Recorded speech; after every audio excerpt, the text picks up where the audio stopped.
예레미야 30장 12절에서 24절 말씀. 마지막 날에야 깨달을 것이다.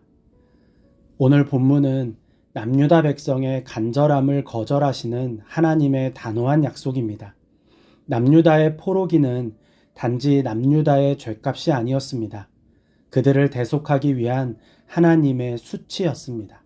그리고 하나님께서 하나님의 영광을 회복하시기 위해 남유다를 회복하실 것입니다.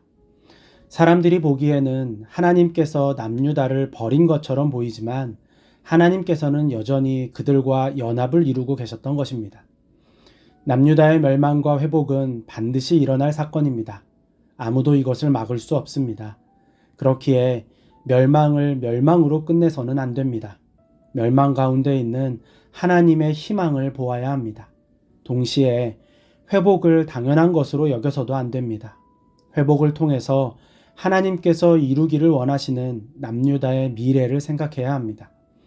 하지만 남유다 백성은 자신들이 당하는 상처와 고통만 생각했습니다. 어떻게든 지금의 고통만 피하고 싶었습니다. 그래서 하나님께 상처를 고쳐달라고, 맞은 곳을 치료해달라고 간구합니다. 여기저기에 자신들의 억울함을 토로하며 변호해줄 사람을 찾습니다. 참으로 답답한 상황입니다. 물론 그들의 반응을 이해하지 못하는 것은 아닙니다. 아플 때에는 자기의 아픔만 생각합니다. 다른 것을 생각할 여유가 없습니다. 어떻게 이 상황을 해결할 수 있을까요? 이때 필요한 것이 하나님의 사람입니다. 하나님의 마음을 끝까지 전해줄 하나님의 사람이 필요합니다. 예레미야가 바로 그런 사람입니다. 예레미야는 반복해서 남유다가 당할 고난을 전합니다. 그리고 그들에게 일어날 회복도 함께 전합니다. 예레미야가 같은 말을 반복하는 이유가 있습니다. 이 말밖에 할 말이 없기 때문입니다. 예레미야의 목적은 백성들을 설득하는 것, 백성들을 위로하는 것이 아니었습니다. 예레미야의 목적은 하나님의 말씀을 온전히 전하는 것이었습니다. 백성을 위로하는 것은 자신의 일이 아닌 하나님의 일임을 알았던 것입니다. 이 세상은 끊임없이 고통의 책임을 하나님께 돌립니다. 심지어 무신론자도 고통의 책임을 하나님께 돌립니다. 그 무신론자는 하나님을 믿는 것이 확실합니다. 하나님의 문제가 아닙니다. 죄와 불법이 멈추지 않는 세상이 문제입니다. 이 세상이 당하는 고통은 우리들이 만든 결과입니다. 그렇기에 이 세상에 필요한 하나님의 사람은 값싼 위로나 상황을 모면할 최면술 혹은 마취술을 가르치는 사람이 아닙니다. 동시에 하나님의 사람들이 버려야 할 오만이 있습니다. 자신들이 세상을 위로할 수 있다는 생각입니다. 우리에게는 세상을 위로할 힘도 없고 자격도 없습니다. 이 세상을 위로할 분은 오직 하나님입니다.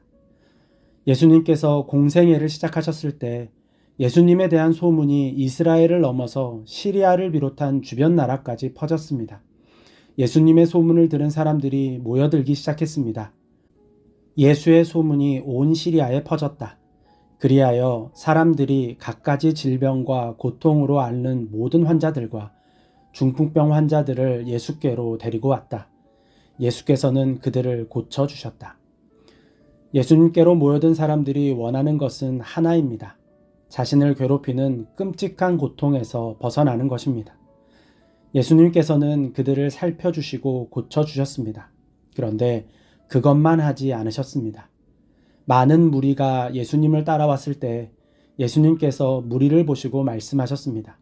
마음이 가난한 사람은 복이 있다. 하늘나라가 그들의 것이다. 예수님께서는 수많은 병자를 앞에 두고 하늘나라를 가르치셨습니다. 참으로 답답한 상황입니다. 예전에 소유가 과잉치 때문에 서울대병원에서 전신 마취를 하고 수술을 받은 적이 있습니다. 마취에서 깬 후에 소유가 매우 고통스러워했습니다. 저는 유튜브에서 평안을 주는 찬양을 찾아서 틀어주었습니다. 아무 소용이 없었습니다. 아내가 급하게 당시 아이가 좋아하던 만화를 틀어주었습니다. 그제야 아이가 조금씩 진정하기 시작했습니다. 지금 예수님의 행동이 마치 저의 행동과 같습니다. 지금 당장 힘들어 죽겠다는 사람들을 앞에 두고 하늘나라 이야기를 하는 것입니다. 듣는 사람들이 얼마나 답답했을까요? 그렇다면 예수님은 그들의 답답함을 몰라서 하늘나라를 가르치신 걸까요? 아닙니다. 그들의 마음을 아셨습니다. 누구보다 더 잘 아셨습니다. 그럼에도 하늘나라를 가르치신 이유는 그들에게 진짜 필요한 것, 하나님께서 그들에게 전하기 원하시는 것이 하늘나라이기 때문입니다. 하나님의 사람이 이 세상에 전해야 하는 메시지는 무엇일까요? 하나님의 말씀입니다. 때로는 하나님의 말씀이 듣는 이들에게 서운함과 아픔이 될 수 있습니다. 때로는 하나님의 말씀이 듣는 이들에게 허황된 꿈처럼 들릴 수도 있습니다. 기억하시기 바랍니다. 위로는 우리의 몫이 아닙니다. 문제 해결은 우리의 능력이 아닙니다. 우리가 할 일은 하나님의 말씀을 전해주는 것입니다. 그리고 그 말씀을 통해서 그들이 하나님의 진심을 아는 것입니다. 그때부터 진정한 위로, 진정한 문제 해결이 시작됩니다. 그 당시에는 당연히 모릅니다. 하지만 분명히 밝혀지는 날이 옵니다. 예레미야의 고백입니다. 마지막 날에야 너희가 이것을 깨달을 것이다. 지금은 너무 아프고 고통스러워서 알 수 없지만 마지막 날이 되면, 약속하신 모든 것이 이루어지는 날이 오면 오늘의 의미를 깨닫게 된다는 것입니다.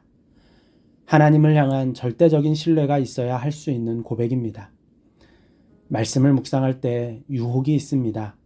주어진 말씀이 마치 나의 상황을 해결할 말씀, 나의 상황을 장밋빛 미래로 역전할 말씀처럼 해석하고 싶은 유혹입니다.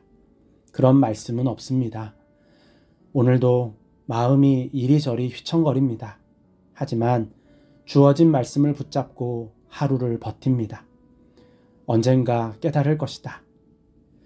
하나님, 조금만 빨리 알 수 없을까요? 그렇게 투덜거리며 다시 한번 말씀을 붙잡습니다. 그리고 고백합니다. 그 날에 꼭 알게 될 것입니다. 그리고 마침내 하나님을 찬양하게 될 것입니다. 오늘도 말씀을 붙잡고 말씀을 전하는 하나님의 사람으로 사는 날 되시기를 바랍니다.